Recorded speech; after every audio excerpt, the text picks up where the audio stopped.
are talking 8213 Gacy House, which is directed and written by Anthony Frankenhauser. It's also known as Paranormal Entity 2. Now, the Paranormal Entity series, if you like, is a series of movies that are just unrelated, independent found footage movies stitched together in this kind of series, if you like, to give it some type of continuity and to really kind of catch into the Paranormal Activity kind of franchise, but they're unrelated. Anyway, let's talk about this one. So this is a found footage movie where we have a group of paranormal investigators go to the site of the John Wayne Gacy house. Now, John Wayne Gacy, in case you are unawares, is an infamous serial killer in America who was obviously sentenced to death.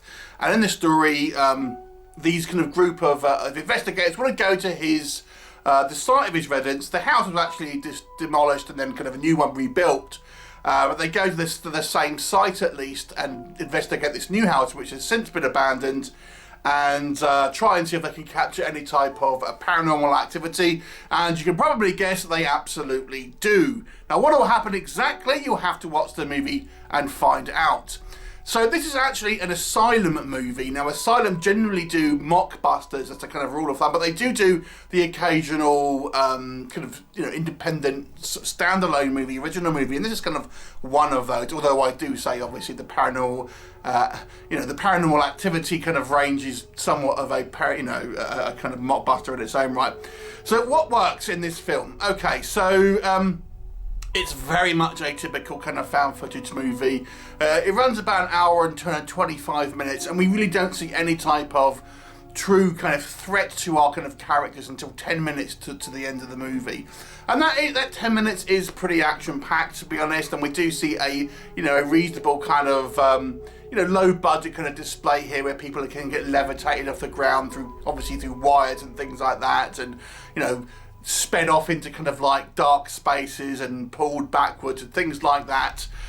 So the last 10 minutes is really kind of where all, if you can call it, the action happens. Outside of that, we kind of get a few kind of shadows that are sort of dart across the screen, doors closing, things like this, but nothing really too go overt in regards to sort of special effects and things like this. I think one of the advantages with the found footage genre as a rule of thumb is that I believe it has some type of more believability. It does seem more genuine, say, maybe than a kind of a traditional kind of camera work and things like that. Even in the low budget movie, you still have that kind of that rawness, I think, which this movie does still have.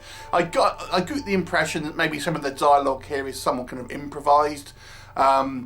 And I say that for the negative reason as well, which I'll come on to, but there are some sort of interactions which you do feel are a little bit more kind of realistic. And I especially like the character of like the older gentleman, who I think was kind of like the financier of this kind of group. He sort of seemed certainly the best actor, if you ask me. We also have the inclusion of a kind of a white witch psychic style woman, who is at odds with a lot of the other kind of people in the group, and her inclusion gave a little bit of, of contrast to the more the scientific approach that these other guys are taking. And surprisingly, we do get a couple of boobs in this movie. Yes, there's even a sex scene in a found footage movie, which seems a little, and I'm going to come on to that again, it seems a little weird, but there you go. Other than that, to be honest with you, this is a kind of run-of-the-mill found footage movie, with no real distinguishing features that I think elevates the material. But are there things to detract? Well, there is. And let me focus on what doesn't work. I mean, the sex scene seems so forced in there. I mean, a group of professional paranormal investigators investigating the John Wayne Gacy site. I really can't imagine would strip naked and have sex in this kind of like a room on their own. It just seems like that people wouldn't do that. It's obviously just to have a little bit of titillation in it, but again, the whole point of found footage movie is immersion, and this one, I think that particular scene was unnecessary. But the real issue I have with this movie is, and this is true of a good many found footage movies, is that the bulk of the running time is people arguing. And this is why I'm feeling some of this dialogue was somewhat improvised, because we actually even repeat the same lines or similar arguments at the very least over and over again. And it gets tiresome watching a group of, you know, people who don't know arguing with the found footage, you know, with the handheld cameras. It is a tiresome watch. I understand in the context of the film people are kind of getting stressed, but for a start, these are meant to be professional ghost hunters.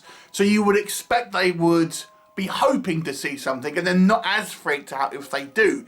I think it works better in regards to having people freak out if they are not expecting such things, but these are. And then it's so much of it. There's so much just bickering and arguing and repeating the same arguments and things like this. It is just very, very tiresome. And therefore, not particularly kind of an interesting watch.